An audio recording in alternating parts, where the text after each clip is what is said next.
अस्सलाम वालेकुम। ईसोफेगस हमारे डाइजेस्टिव सिस्टम का एक पार्ट है जिसको हम फूड ट्रैक भी कहते हैं। ईसोफेगस एक ट्यूब लाइक स्ट्रक्चर है जो कि हमारे मुंह को स्टमक के साथ कनेक्ट करता है। जब हम खाना खाते हैं, खाना हमारे मुंह से फेरिंग्स और फेरिंग्स से ईसोफेगस के जरिए हमारे स्टमक तक जाता है। एक अडल्ट ह्यूमन में ईसोफेगस का साइज 25 सेंटीमीटर होता है। यहाँ आपको मैं एक इंटरेस्टिंग बात बताता हूँ। ईसोफेगस हमारे डाइजेस्टिव सिस्टम का एक पार्ट है, लेकिन इस पार्ट में किसी भी किस्म की डाइजेशन नहीं होती। जैसे ही खाना माउथ से ईसोफेगस में आता है तो ये खाना एकदम से ही स्टमक तक नहीं जाता, बल्कि ईसोफेगस में मौजूद मसल की कॉन्ट्रैक्शन एंड रिलैक्सेशन इस खाने को स्टमक तक पहुंचाती है। मसल्स की इस कॉन्ट्रैक्शन एंड रिलैक्सेशन को हम पेरिस्टाल्सिस कहते हैं।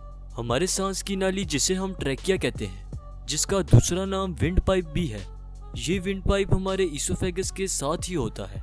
यानी कि ट्रैकिया और ईसोफेगस एक दूसरे के बहुत करीब होते हैं। लेकिन जब हम खाना खाते हैं तो खाना हमारे विंड पाइप में क्यों नहीं जाता?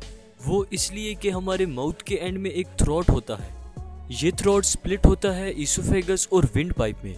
विंड पाइप के शुरू में एक फ्लैप होता है जो कि सांस को विंड पाइप के अंदर तक ले जाने में काम आता है। लेकिन जैसे ही हम खाना खाते हैं तो ये फ्लैप बंद हो जाता है। वो इसलिए ताकि ये खाना हमारे विंड पाइप तक ना जा सके। इस फ्लैप को एपिग्लोटिस कहते हैं। अगर खाना विंड पाइप में चला जाए तो ये एयर को विंड पाइप के अंदर आने से रोकेगा, जिसके नतीजे में सांस रुकेगी और इसकी वजह से पर्सन की डेथ भी हो सकती है।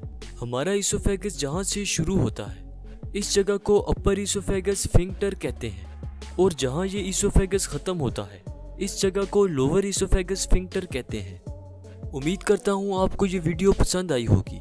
ऐसी और वीडियोस देखने के लिए हमारे चैनल को सब्सक्राइब करके बेल आइकन का बटन जरूर क्लिक करें ताकि ऐसी और वीडियोस का नोटिफिकेशन आप तक पहुँच सके। शुक्रिया। अल्लाह हाफिज़।